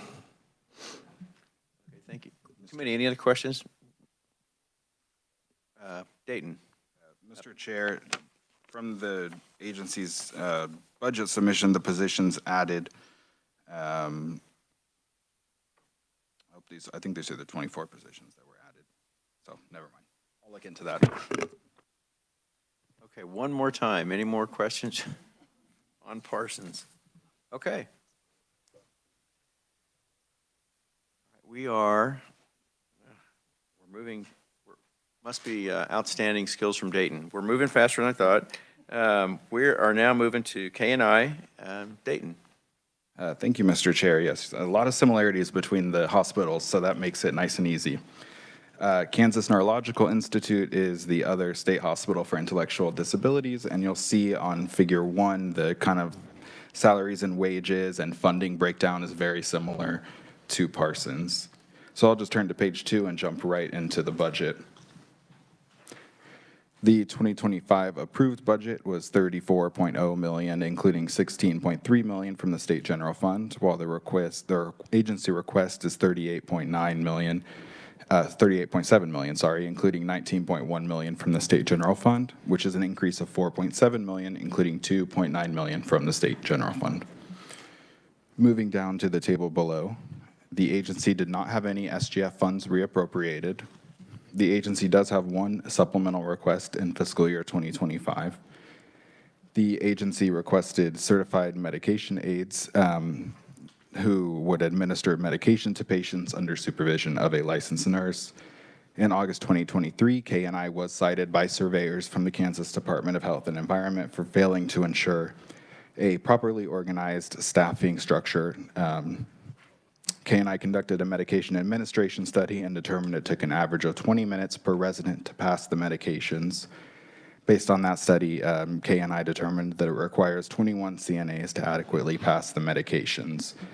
Accordingly, the agency requests $1.2 million state general fund and 21 FTE positions. The Legislative Budget Committee and the governor did not recommend that enhancement in 25. Item 3. The 24/7 pay plan transfer for the agency was $1.8 million. Again, a transfer from KDAD, so you'll see the decrease in that agency. For item 4, salaries and wages, the agency restructured its departments due to staffing challenges and a plan of correction following citation by KDHE. It added the following positions, which I have listed there. And this includes an increase of $1.1 million, including $4.5 million state general fund and 27.3 FTE positions. Of that amount, $1.1 million is the total salary cost, while the SGF increase is due to the agency prioritizing its SGF spending on salaries and wages, rather than spending the K&I fee fund and Title 19 funds on this. So as I go through the other categories, you'll see SGF decreases there as they're kind of shifting their financing, their state general fund financing to salaries and wages. Item 5, the agency's revised estimate includes an increase of $660,000 and an SGF decrease of $4.3 million. The shift is primarily to shift the SGF funding to salaries and wages, as I noted. The all funds increase is attributable to miscellaneous increases in that category, including building repair and software. Item 6, commodities.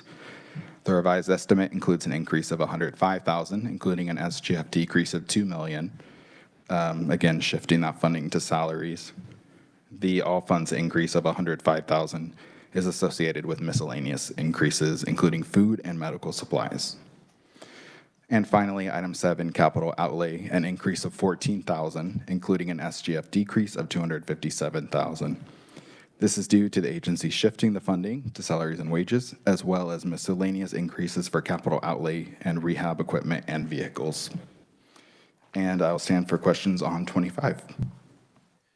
Committee, any questions for Dayton for FY25? All right, seeing none, let's move on. All right, turning to page 5. The 2025 approved amount was $34.0 million, including $16.3 million from the state general fund. The request is $39.7 million, including $20.3 million from the state general fund, which is an increase of $5.7 million, and $4 million of that is from the state general fund.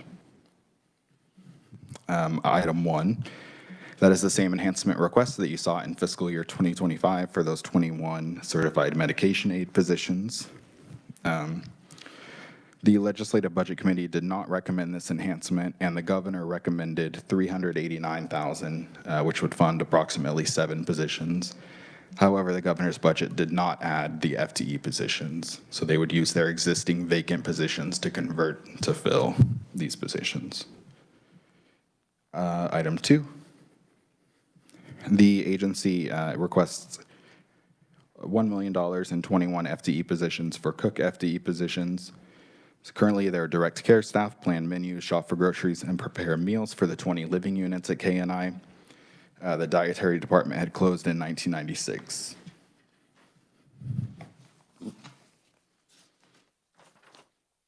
And the agency reports that the aging population is resulting in more specific and complex dietary needs. Additionally, the agency states that separating the meal preparation and planning will meet the requirements of the plan of correction. And the Legislative Budget Committee did not recommend funding this. While the governor recommended a lesser amount of $898,000, which my understanding is that the agency had revised their estimate down, which is why the governor recommended $898,000 instead of $1 million. Item 3, the agency added $1.8 million, again for the 24/7 pay plan. And for salaries and wages, you see the continuation of the 27 FTE related to restructuring, contractual services, an increase of $325,000 and an SGF decrease of $2.3 million. Again, shifting that SGF to salaries and miscellaneous increases for contractual services such as building repair and software. Next, commodities, item 6, an increase of $105,000, including an SGF decrease of $2 million. Primarily, again, shifting funding to salaries, but also for food and medical supplies. And finally, capital outlay, increasing by $13,930 and an SGF decrease of $257,000. Shifting that funding to salaries and including an increase for capital outlay for rehabilitation equipment and vehicles. And I would stand for questions on the 26 or the whole budget. Committee, any questions at Dayton? Okay, seeing none. We're getting near the home stretch.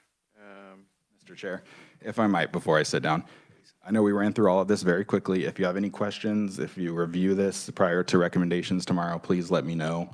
I'll be responsive to send any information you might need. That's very helpful, Dayton. Thank you so much.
Thank you, Mr. Dixon. Committee, questions?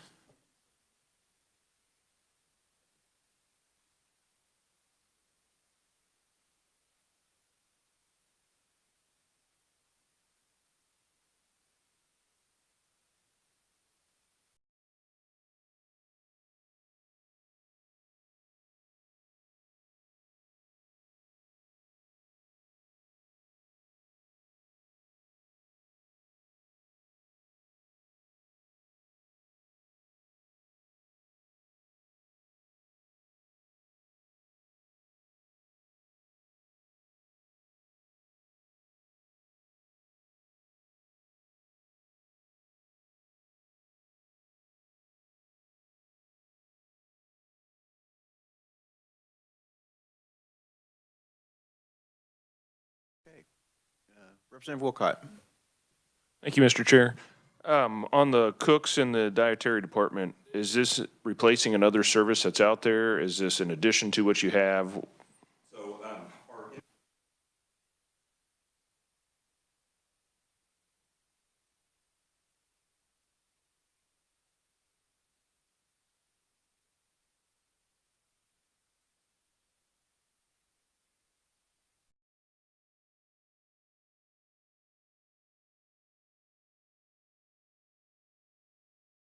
Representative Oropesa. Thank you, Mr. Chair. I have a quick question in regards to your medication staff. It doesn't look like anybody's, at least from what I can understand, being supportive of that. Is that correct? So then what is your plan if it's not supported here? Well, I have to do it. Okay, right. No, I know, understand you have to do it. So then, okay.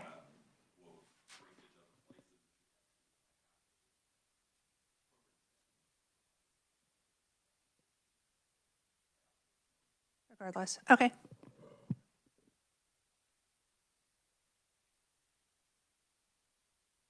Dayton, do you have a clarification? I do, sorry. It's not on the sheet in front of you. That was an oversight. The governor did recommend for the CMAs funding about a third of that, so 7, and for the cook, it would fund all 21. Okay, so for the cook, all 21, and for the CMAs, only 7. Is 7 helpful? A start? You've already hired more than 7, okay. All right, thank you. All right, committee, one more time. Any last questions? Okay. Mr. Dixon, I'd like to thank you for your time here today and everybody who came. I know we're over schedule, but I very much appreciate it. Oh, I'm sorry. Oh.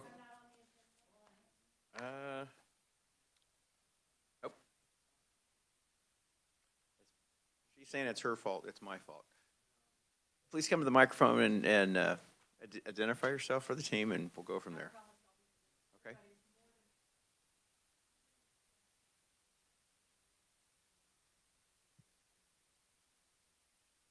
Oh, there. Do you need me to repeat that, or are we good?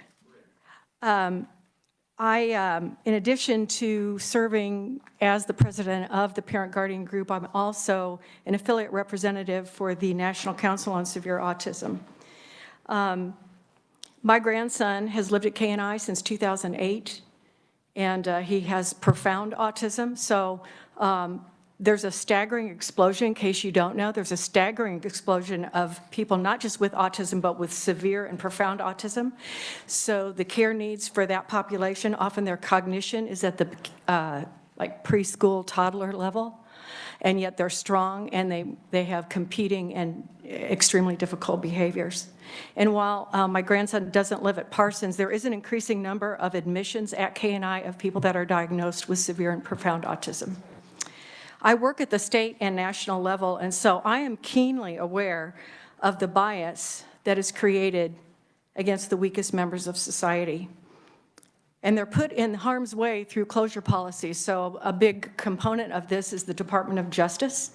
And I've watched over the years closures, and there's actually work in tandem with state agencies that are in our state to try to close K&I. Even now, they just don't term it that way. They talk about reallocation of resources, but their goal has not changed since the documentation I submitted to you today in my report. I'm not going to read it, but I want you to be aware that that is always a struggle. There will never not be a need for K&I, especially with this burgeoning population of autism nationwide.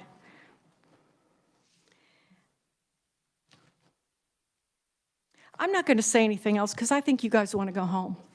What I do want to tell you, though, is that we are so grateful for K&I.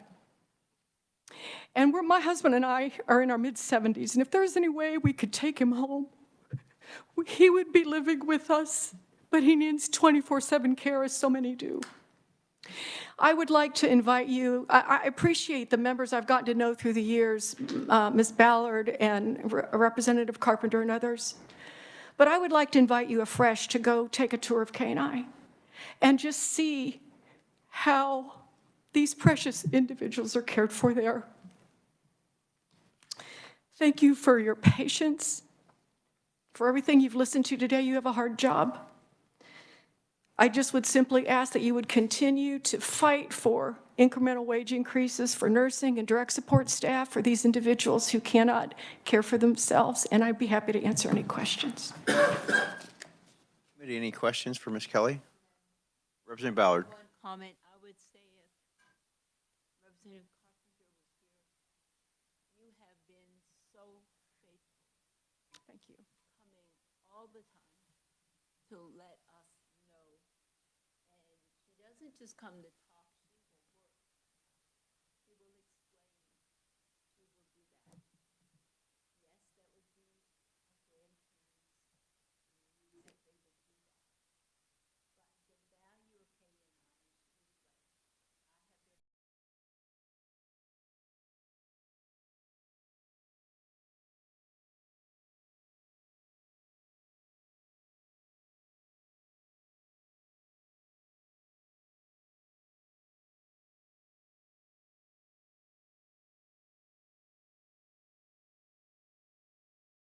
right. I have been the place for it, and there are places in the community that cannot provide these services. That's right. We would go to the community, but we're not equipped to handle what he said.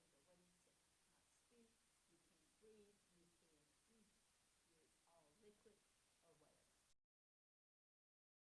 Just want Thank you, and I would just like in closing to encourage you to read my entire testimony, and anything that I've put in there, I can back up with documentation, and I would be happy to supply that at any time. Thank you. Thank you, Ms. Kelly. Okay, committee, any more questions, comments?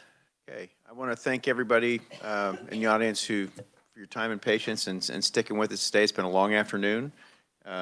Committee will stand adjourned, and I think we're back here tomorrow at 3:30. Thank you.